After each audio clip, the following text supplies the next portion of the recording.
the constriction is not money. The constriction is creativity. The constriction is how hard I'm willing to work. But when we think of money as the obstacle or money as the constriction, it really limits our ability to think about what is possible. What if the key to transformation lies in shifting your perspective? Hi, I'm Dr. Payal Beri. Welcome to Reframing Perspectives. Every conversation here is about one thing: how empathy changes the way we lead, connect, and create impact. Each episode, we get to explore deep, authentic conversations designed to expand your mindset. Whether you're looking to transform your leadership, deepen your relationships within your circle, your community, and friends, or gain clarity in your own personal growth, each episode will inspire you to see things differently and take action. If you're ready to challenge your thinking and embrace transformation, you're in the right place. Let's dive in. Money isn't ugly. Money is not uncomfortable. Money is necessary, and it's something that we should all get comfortable talking about. Well, that's what Rhea Wong talks about, a nonprofit fundraiser who's on a mission to helping organizations raise more money and build thriving individual giving programs. You know, when it comes to the nonprofit space, there's this uncomfortableness with it. The word nonprofit alone makes you think that money isn't a part of the mission. But if we don't have that energy, then how are we going to ultimately make our mission and focus come true? Well, Rhea goes and dives deep into this, and I have such a phenomenal conversation with her talking about intergenerational trauma when it comes to talking about money, the relationship that we have, our identity with money. There's so much that even if you're not in the nonprofit space, you will absolutely resonate with this talk.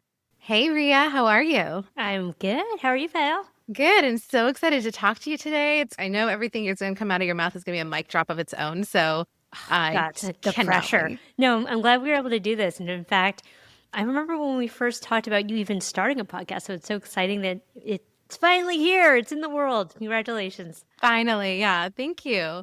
I want to dive right in with you because every time we meet and we talk, you know, this topic of money obviously comes up, not just, of course, as entrepreneurs, but specifically within the industries that we work in.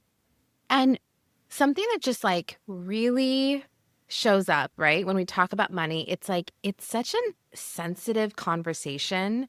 It doesn't matter in what perspective, it just is such a sensitive conversation. And before we dive into talking about like the work in like nonprofit world, because that's a whole thing, right? But I want to talk about, like, you've mentioned about how you've battled your own money scarcity. And so I'm curious to know, like, how do you go from that to like becoming this like queen of knowing how to ask for money? The ask of giving. Yeah, I mean, I don't know if I'm the queen of it, but yeah, I love talking about money. So the first way I'll approach it is thinking about it through our intersectionality. So as a woman of color, I think there's a lot of baggage and trauma that comes with it. So as women, we're socialized not to talk about money. I think in people in general in the Western society, 100%. Money is considered, it's in bad taste. You don't talk about it. Like I remember once I was like, I don't know, I was going with my mom to like a, take your daughter to a work day kind of situation. And she was like, you are not allowed to ask people how much money they make. And I was like, that's kind of the only thing I want to know, but okay. Right. But I'm a kid. I'm like, I'll get in trouble, so I don't ask. But it's always been very interesting to me that I'm become kind of a student of money. And it's interesting that the advice that women get are often like, well, cut out the lattes. The advice that men get are make more money. And for me, being a woman and then also being a person of color, my grandparents were immigrants to this country. I think I was really raised with this sense of scarcity of like, there's not going to be enough. There's never going to be enough. We need to hoard everything we can get our hands on because money in my family meant survival. Right. Very much so. Like it didn't come from nowhere. My grandparents came over from China. They had no money, like typical immigrant story, $20 in their pocket. Yeah. And they built their wealth. They built a family. And so I grew up very middle class, but I think I had very working class relationships to money of like hoarding and holding on and there's never going to be enough. And so it's And it doesn't matter funny. how much they make, that mindset still stays there. Correct. And so it's less about how much do you actually have in the bank and more about your perception of what you have in the bank, right? And so even though my family was very middle class, there was always this kind of sense in the back of my mind that, oh, the wolf is at the door. Like just one wrong move and we're going to be on the street. And, there are some very good frugal things that I learned. Like I never, ever, ever got anything unless it was on sale. Like other kids went back to school shopping and my mom went like straight for the sale rack. And I was like, Right. but how come I can't like wear the new clothes? She's like, Yeah. are you kidding? We don't have money like that. But I also got a lot of messages, both implicit and explicit, from my family. Like, oh, money doesn't grow on trees. Who do you think we are? The Rockefellers. Oh, that's for rich people, not for us. Right. So, I love the extremes also, right? With middle class, with immigrants, it's always like either you're here in this like desolate, complete poor, like, how could you? Or it's like if you ask for something, it's like this gasp of air of like the Rockefellers. And it's like, yeah, there's yeah, yeah, yeah. never, It's never there is like, a middle oh, ground. we might be able to do that. Right. So, Right. in my family, it was the sense that money was to be hoarded, right? Mhm. And so it's actually quite funny that I've made my career now in philanthropy and fundraising because in my family we were not philanthropic because the idea of it was like, why would we give money away? Like Right. that doesn't make sense. Or if we did, it was very much like we help out a cousin or we help out a Mhm. family member or we, Right. like contribute to a cousin's education. So the philanthropy that we experienced, or like we sent money back home to the village, it was very insular, is what I'll Right. say. And I actually remember growing up in San Francisco in the 80s and 90s. There are lots of unhoused people. I tell the story all the time. And, there was this guy with this sign. It said, homeless vet, please help, something like that. I was like 8 or 9. I reach in my pocket. I pull out a quarter because, I'm like the Sesame Street generation. I was taught to share. My dad flips out. He turns around. He yells at me. He goes, oh, so now you have so much money you can just give it away? And I remember feeling like this shame. Mhm. And when you're a kid, you're like, I'm in trouble. But like, I couldn't understand why I was in trouble because I was doing the thing that Sesame Street told me to do, which is it's nice to share. And my Yeah. parents always told me, like, you have to share with your cousins, you have to share with your brothers. And like, here I was sharing and I'm in trouble. So there was a lot of, I don't know, like unpacking of complexities as I became a fundraiser and I was in the nonprofit space. And, I just remember this one moment that I had in my entrepreneurial journey where I was like stressing about, some kind of expenses or whatever. And my coach was just like, well, just make more money. And I was like, what? Like, that's an option? Yes, I guess I could just make more money. Right. And I think this relationship to money in a sense of abundance has been very freeing because all of a sudden it's the constriction is not money. The constriction is creativity. The constriction is how hard I'm willing to work. But when we think of money as the obstacle or money as the constriction, it really limits our ability to think about what is possible. So many things in there. Like one about that immigrant thing. Like I could not, of course, relate more to that Yeah. experience. Till today I see it, even though my parents are like retired and they're fine and everything. But like it's just like the things that, for example, my dad will like still save on, but then he'll splurge on something totally irrelevant, right? And Yeah. it's just like this idea of just the construct of the value of where it's going, right? Hmm. And that is such a tough one. But I think about that also as that idea of like, okay, we're cutting back on money, whatever. And the manifestation of like making more, just make more money. And it's like that is definitely like absolutely like you as an entrepreneur, you have an infinite possibility, right? I think the Hmm. idea is like obviously when you're in a 9 to 5 job, like you're told like this is your salary. Yep. So it's like there's this idea that like I have a cap. But even Hmm. with that, right? It's like, no, no, no, no. That's a cap from this potential opportunity of money. That doesn't mean that you can't take that and generate it in other ways. Yeah. To your point, like you're not taught that as women, as girls, or anything like that, but men are talking about it on the golf course. Like they're talking about money constantly. And Yeah. there's no shame in that, right? Yeah. And I just think about though also this balance of you can make more money and the escapism of manifestation sometimes and the escapism of like, I'm going to lean for this, but then how do you kind of find some balance between the reality of the situation that you're in versus like this like power of like, oh, I can go out and make more money, but it's like there's a gap there sometimes between the desirability versus like where you are. I'm going to reframe that. I don't think that there's a gap between the desire and where you are. I think there's a gap between where you are and where you want to be and what you're willing to do to get it. And so the thing that I have lots to say about social media, but I think social media has really created an unrealistic view of how easy it is to make money. And look, it can be easy. You're like, I'm not saying everything has to be hard, but I am saying that your willingness to grind is directly proportional to what you want to have, right? And so when you have people out here like 20-year-olds like on Lamborghinis, I'm like, okay, cool, but actually I think it's creating this unrealistic expectation for people that like there isn't a lot of work. And somehow I think we have demonized work. It's like like I'm not about hustle culture, da da da da. And look, I don't necessarily think being in the extreme is healthy, but the truth is like shit takes work, man. Like I am out here every day. You're out here. You're like podcasting, you're creating content, you're working with your clients. Like anything that is worthwhile is going to require work and focus and dedication. And I don't think that's a bad thing. And I think that we've created this narrative about like, oh, work life balance and it's bad to like overwork and work equals burnout.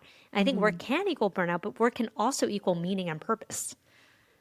Dead on. I think that the real challenge there or the issue there is more of, I think people need to get real with what type of a life they want and what type of commitment they're willing to give to get to that life, right? Like I have friends where they're just like, they don't care about becoming millionaires. They don't care about any of this thing. They're just like, I actually just really like their value system. And I think that's the key part is like, what is your value system and how is that dictating how you're thinking about money generating to reach, whatever those goals are, right? So I have friends where they're just like, no, like I want to have a suburban life. I want to have a family. I want to just be able to check off at 5 p.m. and do my thing. I'm good with that. I'm content. I've got the money for retirement. I'm good for that. And there's nothing wrong with that, And I think that there's this idea that we have to keep chasing, and maybe that hustle culture is addressing that piece, right? It's addressing the piece of like, not everyone is trying to become the CEO of a company. Not everyone cares to do that. And I think it's about being honest with yourself that like, what are you okay with in life? And how much of that has been influenced by the social media, by everything else? But do you really recognize and understand what goes behind the scenes to get that? Yeah. And I think that's the piece that people need to kind of come to terms with. Yeah. I mean, again, I don't want to make this into like a kids these days because it makes me sound old, but there's like a kids these days thing. Don't you start feeling old already? Like, excuse me. I mean, whatever. I'm 45, right? But I do think it's like, actually, I heard this once and I thought it was brilliant. It's like, you may envy what I have, but you don't envy what it took for me to get there. Oh, yeah. I've seen it's that. like, I love listen, LeBron James doesn't just happen. Like Beyonce doesn't just happen. Kobe Bryant. Like, it takes a lot of work, it takes talent, and it takes a lot of luck. And it's like a combination of those three things. Yeah. And it comes together, or maybe it doesn't. Like success is not guaranteed, but what are you willing to do to show up every day to keep heading towards the thing that you say that you want?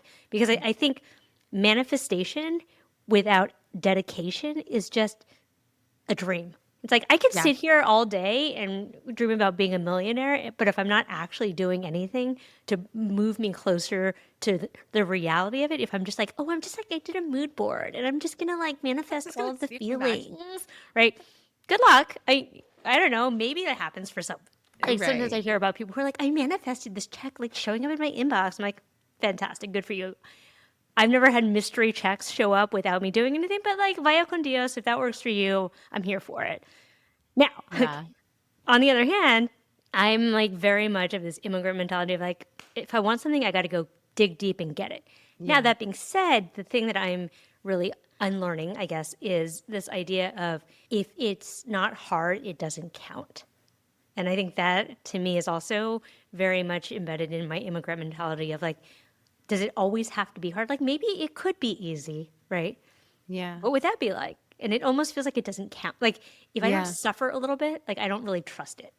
Right. No, I totally get that. And I think that that thinking right there is something that I know, like when I worked as a clinical therapist in the nonprofit space really existed for me, right? So one of the things that you see, and I think there's this misconception that if you're in the nonprofit space, then you should be comfortable with financial struggle. Mm, And even when I was working there, it's like this idea of like, again, of course, the focus of the mission of the nonprofit and the fact that anyone who works in those spaces typically is because your values are aligned with like making impact, having purpose with that. But it doesn't necessarily need to come at the cost of your livelihood. yeah. And it Yeah. doesn't need to come at the cost of, this idea of scarcity. And there's so much of that scarcity that lives in that space. And I remember when, I was working in New York City doing home-based counseling, working in nonprofit spaces. And then I transitioned out into, corporate. And I remember how many people said to me, like, oh, so you sold out for the green monster. Oh, so you sold out for the green monster. And it's like, no, it's not necessarily that. It's the idea that, like, yeah, like I do need to create some kind of stability for myself. Like, if I don't have that stability and if I'm in constant survival mode, then how am I going to be able to expand my brain space to be able to focus on the mission, the work, and the things that I really deeply care about? And so I just think that there's such a misconception that like those things have to exist together, but it's like we can have mission driven, like our nonprofits be successful, be great, but also make sure that it's not coming from the place of you should accept the lowest and just be grateful for that. Yeah. Yeah. There's so much to unpack there. I think that is true. I think a lot of people who join nonprofits come in with the mindset of like, I can either be mission oriented or I can be compensated, but I can't be both. Right. Right. And I think that's just a failure of imagination. The other thing I will say too is, when I was fundraising as an executive director, I would often have conflict, I would say, with particularly my program staff, because it was almost like they thought of money as dirty. And Mm-hmm. like if I asked them to do anything that was fundraising related, it was like, oh, that's not my job. I'm like somehow more pure if I'm not associated with money. Money is like Yeah. capitalist. Tainted. Capitalism is oppressive. Ergo, like, and I don't know. I'm much more pragmatic than that. I'm like, do you like getting paid? Do you like the materials that we can buy? Do you like being able to serve kids? Then that takes money. And Right. look, Unless I we can't can. pay you with like unicorns and rainbows. So, Right. you know, can I exist in this space of where we're all living in this tension? Like we can all acknowledge that capitalism has been harmful and can be oppressive and racist and transactional and extractive and all the things. And also recognize like this is a reality that we're living in. How can I do the most good with the resources that come our way to at least try to balance the scales, right? Because what's the alternative? I decide that like I can't live in this capitalist society and like we're gonna go live on a commune somewhere. It's like okay, like you can do that. It's a Yeah. free world, but I just don't see a world in which that's not the world I want to live in. Like I'm not No, I trying think to get you paid in have to like potatoes. you have to play the game and not look at it as your enemy, right? I think that that's the idea. Like what you're talking about is when you see money as evil or you see money as, capitalism as the thing that is just so oppressive. It's like, okay, but that's also the thing that's funding you. That's Hmm. also the thing that is giving the opportunities for this to exist. I'm curious from you, like when you think about like nonprofits, they are often placed in like a charity box, right? That limits for how the potential of them, right, to exist. If you had the power to completely rewrite how philanthropy and nonprofits work, like what's the first rule that you would break? Oh, that's such a good question. Wait, can I go back to something you said? Because I Yeah. think it's really important. I think when I think about money and when I think about money for other people, the thing that I would share with your listeners is to really take a step back and ask yourself, what are you making money mean? Because money is literally just a piece of paper with a picture on it. Like Right. it doesn't mean anything in and of itself. It is us that creates the meaning behind it, right? So whether for you it means, dirty capitalism or it means power or it means love. I mean, people use money as a proxy for love all the time. Mm-hmm. For me, I've made money mean freedom. Mm. And when I think about money in that context, like, of course I'm going to talk about it all the time. I'm going to talk about it. I'm going to talk about building it. I'm going to talk about it going out and making friends and bringing those friends back. Because to me, if you have the money, you have the options, you have the freedom, you have the opportunities, right? And so, what I want for everyone who's listening is I want you to have the financial security for optionality. Because here's the thing, if you are in a shitty job and you have enough money, you can decide to quit that job, right? There's nothing worse than feeling like you're trapped. Yeah. And I think a lot of times, even if you have a lot of money, if you feel like you're trapped in a system and you can't get out, that's not freedom. That's being trapped. So I share that all to say that it's a very personal relationship. And frankly, the other thing is a lot of the relationship that we have with money is not even ours to solve. It's, ancestral trauma that we may have inherited. It's epigenetics. It's societal. It's policy. It's embedded in the very soil of our country. So it's not your fault is what I'm saying. But I am saying that you have the ability, you have the agency to make it stop with you, to rewrite the script for yourself, for your kids, for your family. You don't have to live out this inherited thing. And I do a morning meditation. The meditation it's almost like first you have to recognize there's a problem, right? Like you're not going to be able to protect your sheep from wolves if you're not even aware that there are wolves in the woods. So what's the wolf? Like what's the story? What's the meaning that you're making of these pieces of paper? And can you consciously choose a different story if you want to? Oh, that right there really hits that part of how we are the ones who give meaning to that. And then the story that we're telling ourselves, again, it just goes back to that mindset psyche, right? Like our minds, again, don't know the difference between reality and imagination. So the story you're telling yourself is the story then it's using as a hardwire to be like, okay, so then that's how I'm going to act. That's what I'm going to do. You may think consciously you're making better decisions, but subconsciously you've told yourself like, oh, I'm still living out that same story. And so all it's doing is that if that's where it feels hard, that's where it feels really, really tough. But when you change that, and I love the fact that money for you is freedom. And I think it's like looking at money as an energy tool. It's not your end goal. It's the thing that's going to get you to your goal, right? Yeah. So like whatever that means for you, like what is that goal? And I think, again, it goes back to your values, defining what you want, and then see like, how do you make this work for you? When it's like very interesting too, because I think a lot of us have inherited money stories and money practices from our parents, and our parents inherited it from their parents, but their parents lived in like the Depression era, right? Right. Where you literally could not make money on the internet because the internet did not exist. And we live in a different world now. And I think if we're not conscious about upgrading our stories based on reality, then we are at risk of living an unconscious life. It's almost like being taught how to drive on a Model T in an era of like Teslas and EVs. They're like, well, yeah, I guess. I mean, sure, that's kind of like driving, but the circumstances are And here completely it was so different. different.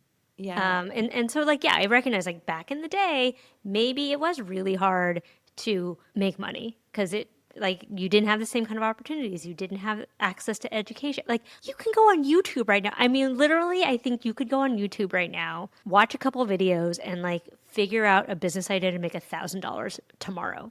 Like there's no shortage of opportunity in the world. It's to go back to the earlier point, what are you willing to do?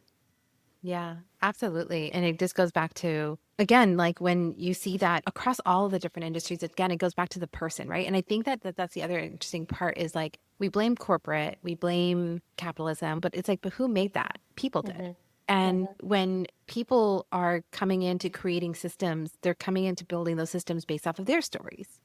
And so it's like, that's where I struggle with a lot of like, well, that's how things have been done. Okay, well, that's how things have been done. But if you don't shift that, or you don't innovate that way of thinking, then you're probably going to get out of business. You're probably Yeah. going to be done. You're going to be left behind. And it's like, change is hard for humans. Like that's difficult, but it's like, but if we don't change, then, it's the evolution process, right? It's just like, it's going to weed you out. Yeah. Yeah. And I think the ones who will do well and survive are the ones who adapt. Hi, so I'm pausing the episode for a quick moment and for a quick favor. If you haven't already, if you could just click subscribe, leave a review wherever you're listening to this episode, it would be really helpful. The only way we can know to make sure that we provide the right type of podcast episodes, the right type of guests, and to make sure that we're delivering the type of content that you actually want to hear, it's through your reviews and through your support. Thanks, and now back to the episode. I'm actually just reading this book right now called Becoming Bulletproof. It's written by this former Secret Service agent. super interesting. But one thing she points to is that the people who did not do as well during Secret Service training were the ones who were very rigid and the ones who were flexible and creative and could adapt to situations were the most successful. And I think that's probably true in life too, right? The adaptability, the being able to see where the wind is going. I mean, literally right now, I had lunch with one of my former students, and she's like 22, like so smart, graduated from Yale, all the things. So proud of her. But we have a pact right now. So this weekend, she and I are going to go on and learn as much as we can about AI. And then on Monday morning, we're going to share with each other 3 things that we will do differently using AI. Like, Wow. the learning never stops. Yeah. Anyway, all to say that it's a really exciting time that we're living in, even with all of the crazy political stuff that we've been living through. But I'll tell you what, I'd much rather be living in 2025 in the US than in 1950 in China. I'll take 2025 in the US every day of the week. And so I think as humans, we tend to, I don't know, like catastrophize and 100%. kind of complain about our current moment. But when you kind of zoom out a little bit and get perspective, it's like, listen, we are living in the greatest time in human history. Like, we don't die of like the bubonic plague anymore. Win. Like, we don't have saber-toothed tigers that are going to attack us on the savannah. Win. Right. We have, well, I don't know if we're You're going to have not living in the antibiotics Middle much Ages more, but and being like, stretched on some crazy machine to like break your body parts apart, but right? yeah, Like, win. Like, I will take all, like, I'm not, knee deep in yeah. a rice paddy in China. So like, win. Yeah. And so But I I think think that part of, that also the reason why everything seems so exasperated is because of social media. It's because Mhm. the amount of exposure that we have today to everything that is going wrong in this world, that I will say is a win for the 1950s or the 1800s, where they didn't have that level of like exposure of like what's happening in different parts of the world and different parts of like regions. And you're just being like bombarded with like, oh my God, this is happening there, this is happening there. And you're thinking like, this is the only time in history that we've had this. Is like, no, no, no. This has been going on since the beginning. I like always have this joke that I say that our problems will come to resolve when humans become extinct. yeah, humans are like not amazing as a species. I think we're like definitely not Yeah. amazing. But, I think too, Pyle, this goes back to this notion of sovereignty, right? Like, you are the boss of you. You get to decide what you think. You get to decide what you listen to. You get to decide what you consume. And I think a lot of us, myself included, like I'm not above this, but we're not powerless, right? And a lot of times we're in this like passive consumption mode. The only people who win with that is Zuckerberg, like, and Rupert Murdoch. And, it's like Yeah. these media companies that have sold your attention and keep you watching these stupid ass videos because the longer you watch, the more money they make. Right. And, not to get to like whatever, but like this is the matrix, dude. Like, we are like the batteries that are running the matrix. So like, unplug. Like, no one says that you need to be on social media. In fact, I've deleted all social media off my phone except for LinkedIn. I don't have That's any. amazing. I try to really limit my consumption of news. I try to limit going on YouTube because exactly for this reason, I don't need my mind polluted. Like, I need to be clear. And I know myself, I'm very affected by these stories of horrible things happening. And then I get into this rabbit hole. Mhm. I just don't need to feed my brain that kind of information or that kind of energy. Well, I feel like we went on this pendulum, right? Where social media launched, us millennials, we like went full on into it, right? Because that was like our generation. But then you're seeing this now where, for example, people are now starting to lose money on like the apps and stuff because Gen Z is like, I'm over this and I want to have real experiences in the real world, right? Like, I think companies like dating apps, for example, like they're really like they're having to stretch themselves back into the real world again, right? Like we're seeing bookstores now becoming the hotspot, coffee shops with daytime DJs, it's like That's fun. this is, yeah. And it's just all this idea of like, no, like I want to be home to sleep on time. Like, the wine industry and the alcohol industry is actually declining because Gen Z is like, nope, not interested in this. And I feel like, Yeah, but they they're are like on ketamine and like true. They're psilocybin. things. So I Oh my don't think it's God. that they're like so into wellness that they're not taking anything. They're taking it to a whole in a different way, right? Every generation has its thing, but my point being is that they're not necessarily consuming that online space the way that millennials did, because obviously it was like the birth that happened then. Hmm. And so there is that real time that, why is immersive experiences becoming a thing? Like, why is Hmm. it that wanting to actually be in presence with each other is like, because it's, again, like the level of loneliness that we have in our country and the world, it's huge. And it is directly tied to how much you're just sitting there on your phones and not actually, humans are meant to be social. We're meant to like interact with each other, but not in this way. Yeah. And I do think, and I see this all the time, that when you remove yourself from so much of that and you go back into interacting, it actually then shifts your mindset around how you're spending your money, how you're spending your time, where you're giving, like what type of like organizations, if you are wanting to participate in that, like the experiences that you're putting forward, like I feel like you see a dramatic shift in the person's like even like nervous system and just like being Hmm. able to be more balanced and being able to make Yeah. better decisions around what they're doing with their life. Yeah, I have to tell you, I think there's a lot there to unpack. So I was just listening to a podcast with Dr. Anna Lemke. She wrote Dopamine Nation Oh about yeah, okay. how we're addicted to dopamine and Mhm. how our phones are basically just like feeding our brains like instant gratification. And I saw it like this weekend. I was in Miami and I have a teenage niece and nephew, and like their phones were like glued to their hands. I mean, Yeah. they didn't even look up practically, and they're like scroll. And look, I'm not going to say I'm above it too. Like I'm totally addicted to my phone, and I wonder what it's doing to our nervous system because like it's almost like, especially in the younger generation, they can't be bored. Like they can't just Yeah. sit quietly for a second and Mhm. reflect. They don't read books. I mean, Mhm. again, this is like like oh, kids these days, but I think boredom is actually a really healthy thing. Boredom is where creativity can happen. Exactly. Boredom is where creativity is born from. So, being able to have that is like absolutely key, but everything it's like, again, I do think that like our world and how we are as human behavior, it's like it's always a cycle. It's a repetitive cycle, right? So it's like we swung one way too hard and now it's going to swing the other way. And, maybe like that's where this next generation, when they have their kids, are going to be like, you're going to be bored because I've seen what it's done to me. So, Yeah. there's always that. I actually sometimes find more similarity between like the grandkid and the grandparent in their way of Mm-hmm. thinking. And there's always like one skip generation of like Yeah. that mentality. And I've noticed that and observed that, and yeah, I just think it's really fascinating. Yeah. Well, and the thing that I've noticed, and again, I want to be careful that I'm not like mom shaming here, but I walk around Brooklyn, there are lots of people with kids, and inevitably I see, these like parents, usually moms, like pushing a stroller with one hand on the phone. And the kid, they're not paying attention to their kid. And I'm just like, what is this doing to us as a species where Yeah. we're not actually interacting? Even, and what we know is like your brain formulation between 1 and 3 is the most important that you're ever going to get. And if you're not stimulated in the right way, if you're not focused on like linguistic development and social development, like how is that going to affect us as humans? Anyway, I don't know the answer.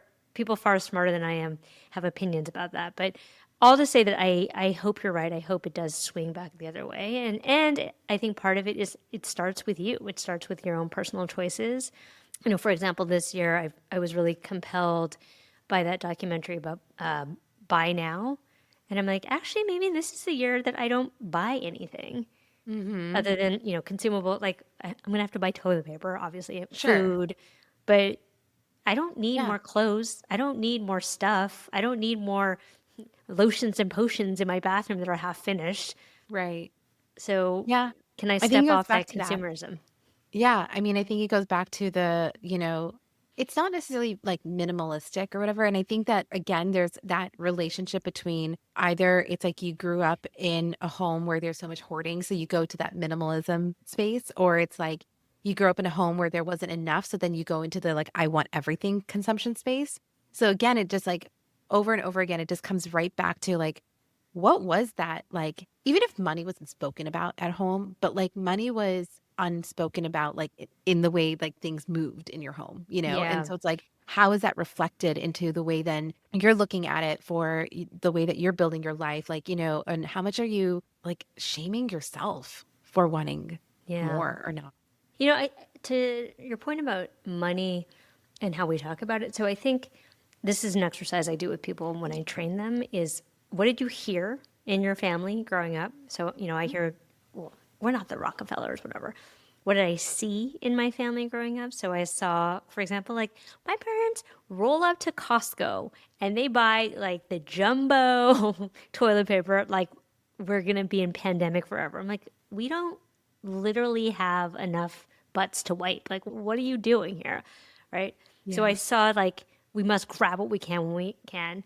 And then the way our brains work is that we code experiences that have a strong emotional component. And so, what situations, experiences did you have growing up that evoked a strong emotional memory for you? And for me, like the most I ever saw my parents fight was about money, right? So in my mind, obviously I got the message like, well, money makes people fight. Money creates tension. Money is something that you need to feel stressed about. And so no wonder I had to do all this unlearning because I received all these messages, even though they weren't necessarily spoken of. I received the messages through the things I heard, the things I saw, the things I experienced emotionally. Yeah. When you tie that into then as an adult, and when you are in a position of just, for example, it can be anything, right? Like asking for money as a nonprofit. So gift, asking for that, asking for money from philanthropists, asking for money as a promotion for your job. In all of those pieces, right? Like what I also see is like this tie of I've got to do it all on my own. I've got to do everything myself. Like I have to be this independent person. And I think that there's also that direct relationship of, how much money is in my account equals the success that I have achieved. And there's, again, it goes back to like, so then what you're doing is you're externalizing your value because like your bank account dips, suddenly you hate yourself. Right. Your bank account goes high, suddenly you're on top of the world and can do anything. Right. And so when you have that relationship, you're literally like almost like tying yourself Yeah. and allowing yourself to be controlled by this other thing that's going to decide to tell you like you're valuable, you're invaluable. Yeah. You're worthy, you're not worthy. You should be proud of yourself, you should be ashamed of yourself. And it's just like this relationship that happens there. And I'm just curious, like, what are your thoughts on like when you work with your clients, when you work with, people in your world, or even just like in family and stuff, and you manage it with you and your partner and all these things. How do you make sure that you don't let that dictate your value? Yeah. Well, I mean, the first is like recognizing that you're tying your value to this external thing, right? So I think if you make it something other than money, then you start to realize how ridiculous it is. Like, I'm a good person if I wear a red shirt today. I'm a bad person if I wear a green shirt. It's like, wait, that's ridiculous, right? But that's essentially what we're saying about money. So I think Amazing. first is like right sizing it for yourself. Like, does that actually make sense? I Yeah. remember once when I was an ED, I got a letter and it was a grant that I thought we were going to get and we ended up not getting it. And I was like stomping around the office. And my CFO at the time was like, what is wrong with you? And I was like, oh, we didn't get this grant. Da, da, da. And he goes, Rhea, it's just money. Essentially, it should not affect your mood. It's like, it's just money. And I was like, oh my God, you're right. It's just money. And it's not just a personal thing. Like as a society, we make money equate your value, right? Like why are we letting Elon Musk like doge it up in DC? Like somehow because he has all this money that he's supposed to Right. know more than people who have been in government their whole lives? I don't think so. But anyway, that's a whole other issue. Yeah. So, where I see this showing up for fundraisers or for even entrepreneurs is when you equate money with your value or you equate it with how good you are at your job, you allow it to dictate your mood as opposed to getting, well, and it really triggers your survival brain, right? Because then it's like fear and anxiety and flight, fight, freeze and all of that stuff, as opposed to thinking about it in your executive function and being like, okay, if I need more money to come in, what am I doing, right? Do I need to market more? Do I need to go back to my donors? Do I need to ask bigger? There is a solution here, but sometimes we don't allow ourselves to get to the logical solution because we're so stuck in this emotional state. And look, it happens to me too. I'm not out here pretending like I'm this like superhuman. Like literally the other day, I was like down in the dumps because sales were not going the way I wanted or the way I thought they should, right? The story I was telling myself was like, this should be flying off the shelves. And I got into this whole thing about like, maybe I suck. Maybe I don't know anything. Maybe everyone hates me. Nah, nah, nah. And I was talking to my coach and she's just like, okay, calm down. Like, you just need to focus on the things you can focus on, which is like, you probably need to market more. And I was like, you're right. Like, there is a Yeah. solution here that has something to do with, best practices in marketing and nothing to do about the story I'm telling myself about why it's not working. It's not working because I'm not doing enough of it. That's why it's not working. Yeah. Not because I'm not good at it, not because people hate me, not because my marketing isn't good enough. It's just literally there are not enough people out here who know about me. Great. We can solve that problem. And that right there, I think is so key because I think what happens a lot of times, especially when you go into that scarcity mindset, is immediately it's like, I need to drop this. It's clearly not working. Let me go find something totally different. We get excited by this new concept, this new idea, thinking that that's going to be the magic pill that's going to solve all my problems. Mm-hmm. And so what we're doing is like, we're constantly like moving our North Star. We're not, you know, focusing on, wait, instead of moving the goal and what I'm trying to achieve here, maybe I just need to address those things. Like maybe the messaging was off. Maybe the marketing, I need to be more visible. Maybe it's simply that like I didn't talk to enough potential clients as a focus interview prior to decide and test the product out in the first place. That's You right. know, it's instead of focusing on like, this all sucks, I suck, this isn't working, I'm just going to get a job or I'm just going to move out of this. Like, clearly I'm not good enough for this. It's like, no, no, no, no. You got to pressure test, stress test the product. You got to stress test like everything that's happening in the way. And I think that right there is like so dead on. It's just, there is this idea of like, again, it's just this failure, that just takes over. And instead of looking at like, okay, I just need to focus on the pivot. Yeah. Yeah. Or not the pivots, right? Like, Yeah. so I follow this guy, Alex Hormozy, that I'm obsessed with, and Oh, he yeah. talks about beating the boss.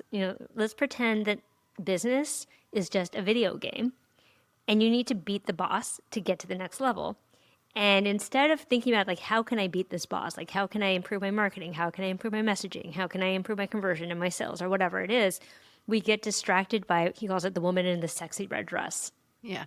So those of you out here who may have seen The Matrix, there's this moment in The Matrix where Neo is in the simulation and he's on the street and this a sexy woman in a red dress walks past him and he gets distracted and then he gets killed by an agent. And so to your point, Payal, the whole idea of like we get distracted by the woman in the sexy red dress because we think it's better. Like we think, hey, if I work on this thing over here, or if I change my product, or if I did, then everything will be better. Look, the truth is, life is just different flavors of suck. Like everything sucks. It just depends on like what kind of suck do you want to put up with. And I think there's this thing of like it's almost like when you're in a new relationship and you're just like everything is great and he's perfect and we're so in love and da da da, and then there's that moment that comes you're like, oh wait, no, he's just a human being like with Yeah. flaws and I'm flawed, and the first fight The happens roast or glass whatever it girl. is, and then you start thinking like, well, maybe I should be with someone else because it's not how it was like in the beginning where everything was perfect. Look, bottom line, nothing is perfect. Everything sucks in one way or another.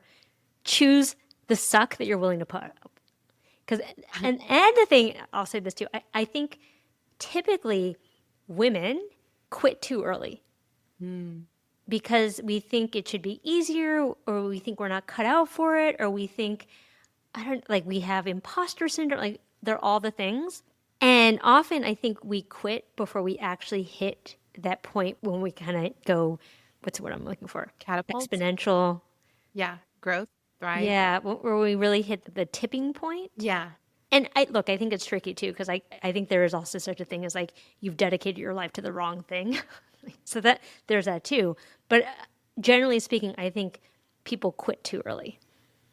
I agree. I mean, they always say that, right? Like, it's like the people who found the success are the ones who didn't quit, right? Who Yeah. just like, there's like a certain percentage that actually just keep going. Those are the ones that we see. But, I do agree. And I think this comes right back to everything we've been talking about. I think comes right back to the dopamine hit. It comes right back to this idea of instant gratification that we as a generation have been completely conditioned for. And it also just comes back to that idea of, as they say, for our generation, it's like everyone got a trophy. So it's like everyone's a winner. And so this idea that, we keep going at something, but it's like sometimes you just have to be honest with yourself. Like, is this really the thing that you want to dedicate your time to? You want to dedicate. And I think, again, it goes right back to that storytelling you're giving yourself.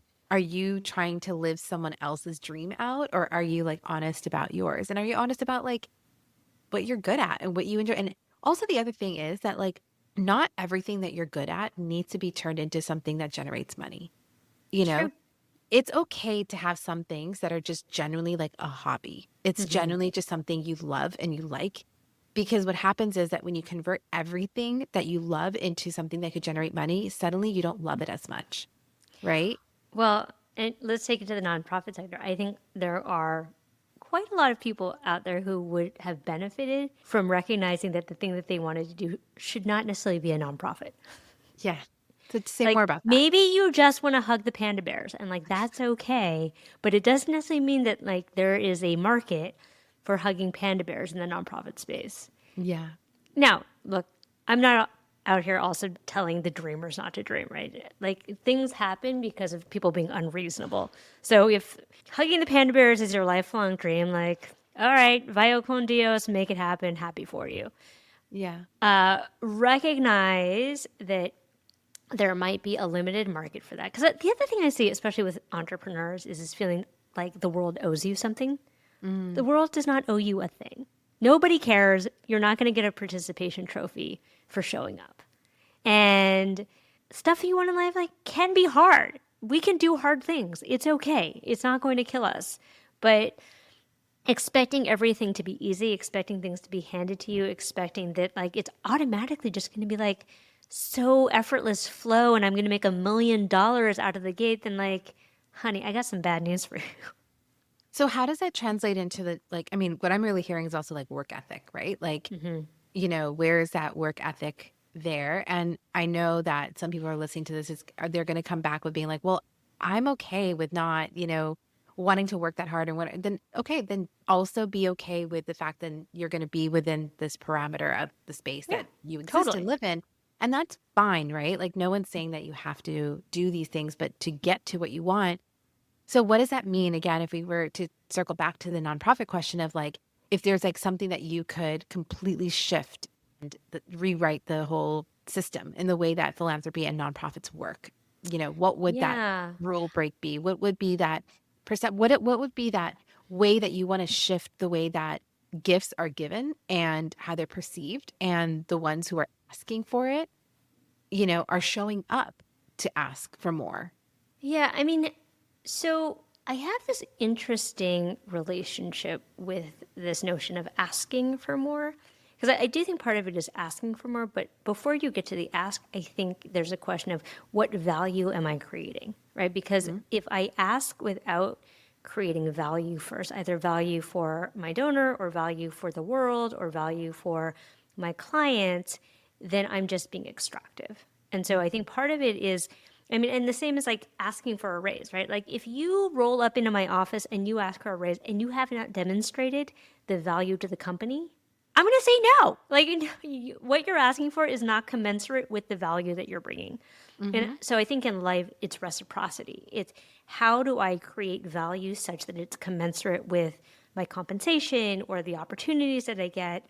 And so I would say when I think about the nonprofit sector and philanthropy, I wish that there was a way that we could more accurately represent value for value. Because Yeah. right now it's kind of vibes. It's like sure I can give you an impact report, but at the end of the day like I fund you because I like you as a person. Right. And the truth is, the nonprofits that are doing the best work are not necessarily the ones that are getting funded the Right. most, right? Yep. There's some opacity in the market.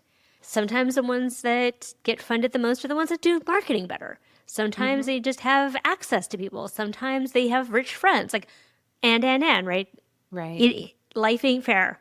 Sorry if Yeah, that's it's all the news to people. variables that play into it, right? Like it's the same idea. It's like we look at some, musicians, artists that are up there and we're like, they're the best in the world that we know of. That's I right. always like to add that, like even with, Olympics, not taking away from the credit of how hard they've worked and where they are and incredible stuff that they do. But the idea of like they are the best at this is like that we know of. That's right. And I That's think right. that part is really important. It's like, yeah, not everyone's a great marketing person. And I do think that marketing and messaging and emotional relationship is the make it or break it for a lot of people Yeah. in Well, any industry. and I will say too that the thing that I wish were true in the nonprofit sector is typically, not all the time, but typically the best talent is driven out for exactly the reason that like you and I no longer work in the sector, which is the compensation and the opportunities for financial growth are simply not there. Like I could have been the best executive director in the world and I still would have gotten the salary that I got. And in fact, the amount of work that I did, had I been at Google, I would have been making 10x as much, right? 100%. And so, how are we actually making it attractive and financially viable for very bright, very hardworking, very ambitious people to enter and stay in the sector and not have to sacrifice their own financial stability and growth in order to do good? That is actually one thing that I really wish we could figure out. Much in the way that I wish we could pay teachers a lot more too. Let me throw Like, the teachers on let's there. start there, right? Okay, so with that, actually, there's something that I think that people don't even realize who are not part of the nonprofit sector is the fact that like when you hear the word nonprofit alone, immediately, your brain goes to like, oh yeah, profit is not their thing, like money's not their thing, so they are they're small, they don't have that much money, blah blah blah. I feel like the word nonprofit alone sets you up for this Yeah. idea, and I remember my mentor who's in Chicago and, had a very successful like national nonprofit and for 25 years, this incredible woman. And she always would talk about like nonprofit is just another business model, right? It's not necessarily anything else besides that in the way that, you set it up. But you're doing kind of similar thing, like a for-profit. It's like the way you make money is like you're still asking for money. You're getting clients to like pay for the services, whatever. A nonprofit is that you're asking for it, right? For this like funding of it to be able to provide what you do.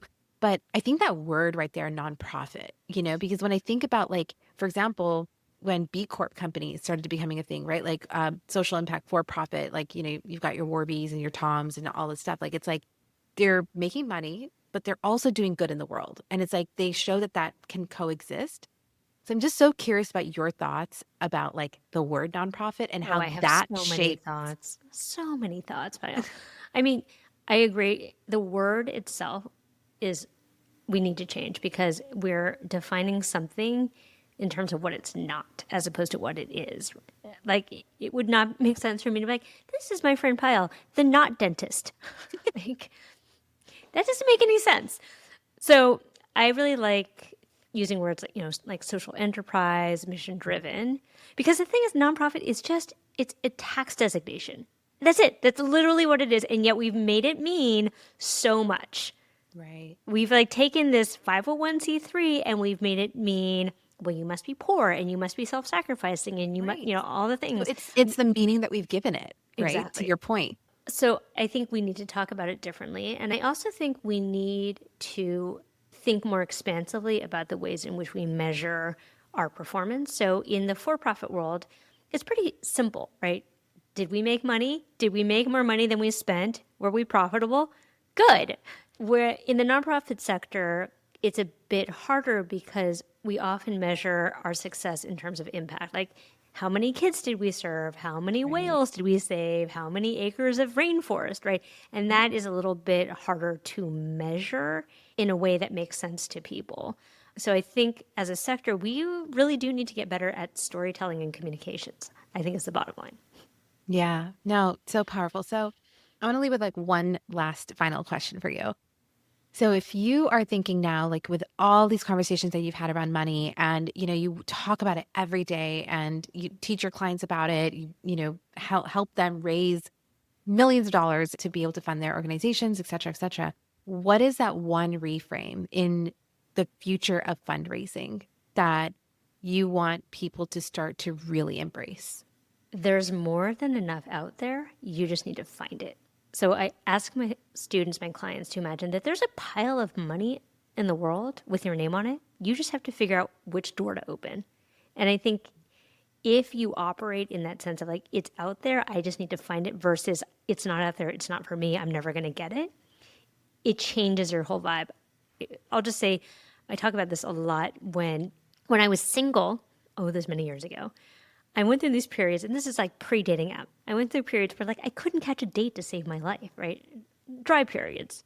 I'm sure you're not familiar with this at all, but I had some dry 100%. periods. Yes. But then the moment I got a boyfriend, all of a sudden everyone wanted my number. And I was like, where were you like a month ago? Like, what? And I think it's about your vibe. It's about your Yeah. own confidence. It's about the kind of energy that you're emitting. And so if you come to the table with that big donor energy, right?